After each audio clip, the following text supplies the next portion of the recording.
خزه چې په څه خوشحالېږي هغه کوي. یو سړی واده یې وکړو په ډېر مینتوب خوښه یې وه چې واده یې وشو نو 3 میاشتې پسې زوی وشو. دی بهر تلی دی چې کور ته راغی د کور مخکې ډولکي غږېږي. دی ورته وایي چې څه چل دی؟ اډمانو ورته وایي چې پسر تو شد زوی دې شوی دی. نو دی ورته وایي چې و پدر نالت آل خو ما شد 3 میاشتې شوي دي نو څنګه مې زوی وشو؟ تماشا را بند کو کہ میں پرسان نہیں کنم.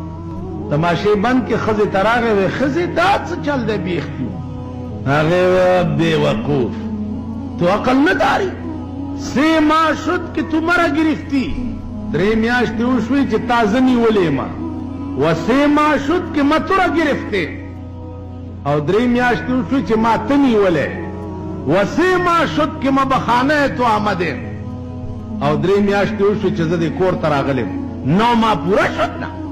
ده ورته ویل ها اوس پوه شو. بهر راووتو اډمانو ته وایي بتړنګان حساب پوره آمده د دې شرمېدلي ملک حساب پوره دی. تاسو پوه شوئ ښځو له بیا دوی کې عقل ختم شو. یعنې دې خبرې ته مو کتل 3 میاشتې وشوه سیړیا چې ده ما نیولی او 3 میاشتې وشوې چې تا زه نیولم 6 شوې او 3 وشو چې کور ته راغلم 9 پوره شو زوی مې وشو.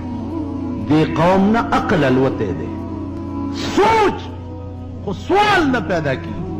تاسو ووایئ په ایمان چې مونږ چې څه کار کوو یو ملت هم داسې پې سوچ کړی دی چې دا کار کول پکار دی او که نه دي کول پکار ملت نه بدخر رور دی چې په هره دې نیخ کو روان سوچ اغا قومونه کوي چې کم قومونو کې عقل وي کم قومونو کې فکر وي کم قومونو کې تدبر وي اغا قومونه سوچ کوي.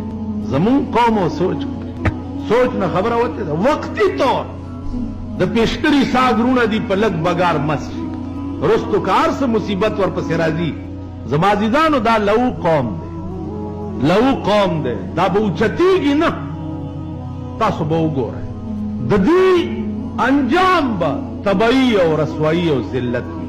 هغه وخت نږدې را روان دی نږدې چې زمونږ په کورونو کې به زمونږ ښځو سره پردی سړی ناست دی او مونږ به غږ نشو کولی. را روان زمونږ لور به په سړک وګورو چې پردي سړي په لاس اچولی دی او روانه کړې ده او مونږ به غږ نشو.